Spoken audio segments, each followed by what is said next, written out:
Before you say you don't have time for self care, I want you to ask yourself something. How much time are you already losing because you are exhausted, overwhelmed, irritated, or simply running on empty? Because sometimes we believe that we're saving time by putting ourselves last. But in reality, we're neglecting ourselves by making everything else harder.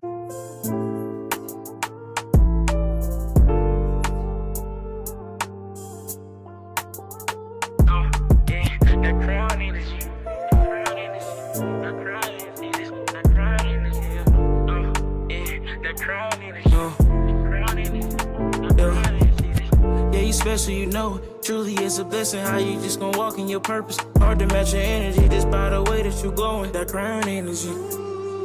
Yeah, I watch you roll like a flower. Hello, family. Welcome back to Crown Energy. And if you are new here, I'm Latanya, and this is a space for working women who are learning how to move from survival mode towards purpose, alignment, and a more intentional life. So today, I want to have a real conversation about self care.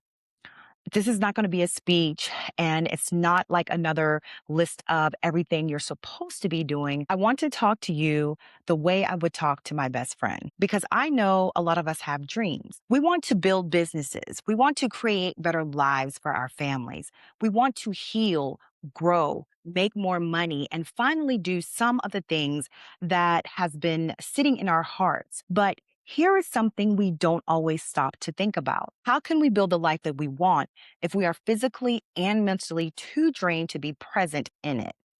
We spend so much time thinking about the dream that sometimes we forget about the woman who has to carry it. And that woman needs care too. Self care is more than treating yourself. When people hear self care, they may think about the spa days, getting their hair done, buying something new, or taking a vacation. And all of that may be enjoyable, but self care goes much deeper than that. Self care can mean getting enough rest. It can mean going to your appointments instead of constantly putting them off. It can mean drinking more water, eating something that supports your body, stepping outside for fresh air, or taking a few quiet minutes to just breathe. It can also mean setting boundaries. It can mean asking for help. It can mean turning your phone off for a while because your mind needs a break from everybody having access to you. Sometimes self care is doing something enjoyable. Other times, self care is doing something necessary. And I believe both matter. I know we hear that saying all the time. You can't pour from an empty cup. But a lot of us are still trying to keep giving to our jobs, and we keep giving to our children. We keep giving to partners, relatives, friends, and responsibilities. Then, when it's finally time to give something to ourselves, there is barely anything left.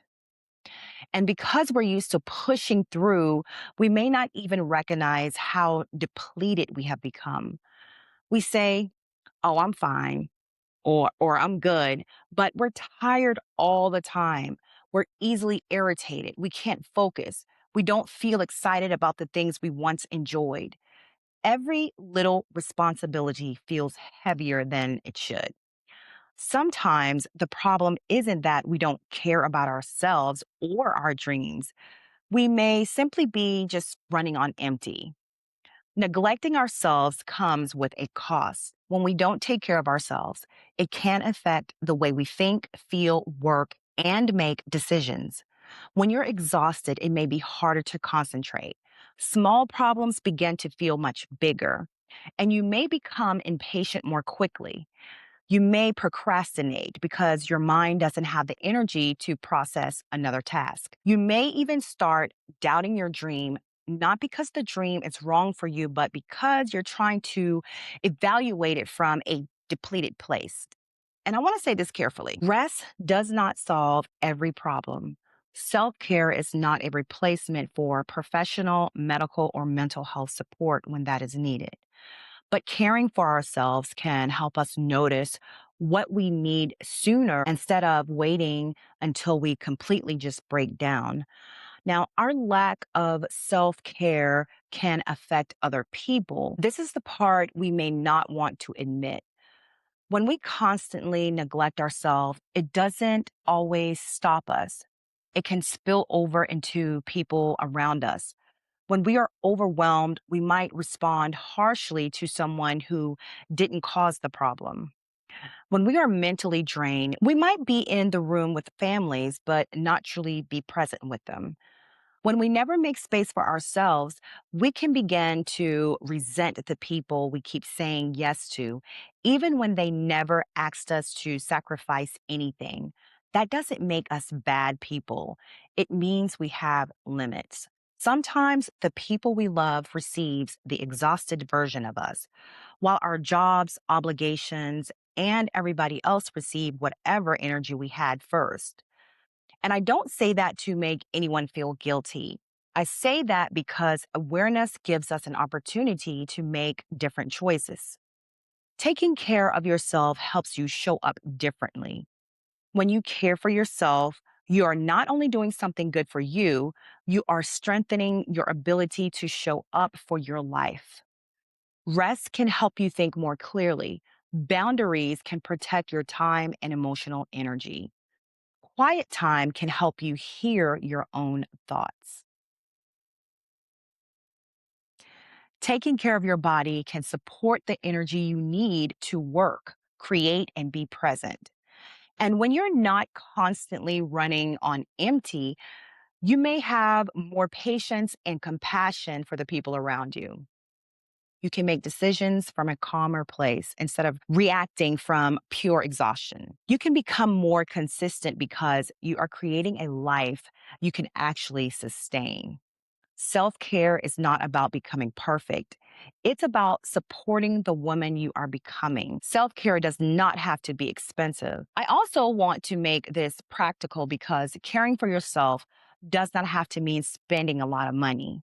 Self care could look like going to bed a little earlier, sitting quietly in your car before you go into the house after a long day work, taking a short walk, writing what was weighing on your mind, journaling, saying no without a long explanation, calling someone you trust, listening to music while you clean, preparing for tomorrow so your morning feels less rushed, or making that appointment you have been postponing, or giving yourself permission to rest without calling yourself lazy. The goal is not to copy someone else's self care routine. The goal is to ask yourself, what do I need right now?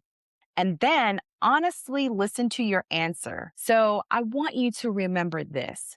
You are not the person responsible for building the dream. You are part of the dream. The beautiful life is not only about what you own, how much you accomplish, or how successful you become. It is also about how you feel while you are living it. Can you be present? Can you breathe? Can you experience joy? Can you recognize yourself in the life you worked so hard to build? You deserve to reach your goals, but you also deserve to arrive without completely losing yourself along the way. Self care is not selfish, and it is not something you have to earn after taking care of everybody else. It is part of maintaining the mind, the body, and the energy you need to build the life you say you want. So, here is my question to you. What is the one area of your life that has been asking for more care? Is it your body? Is it your mind? Is it your boundaries, your rest, or maybe your joy? Share your answers down in the comment if you feel comfortable, and then choose one small action you can take this week, not out of guilt, but out of love for yourself. If this conversation felt like something you needed to hear, subscribe and join the Crown Energy community.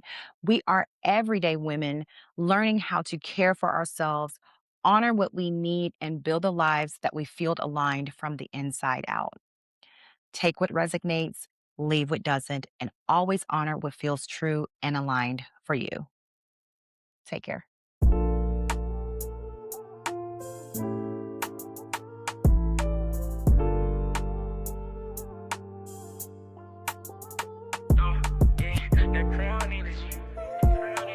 energy.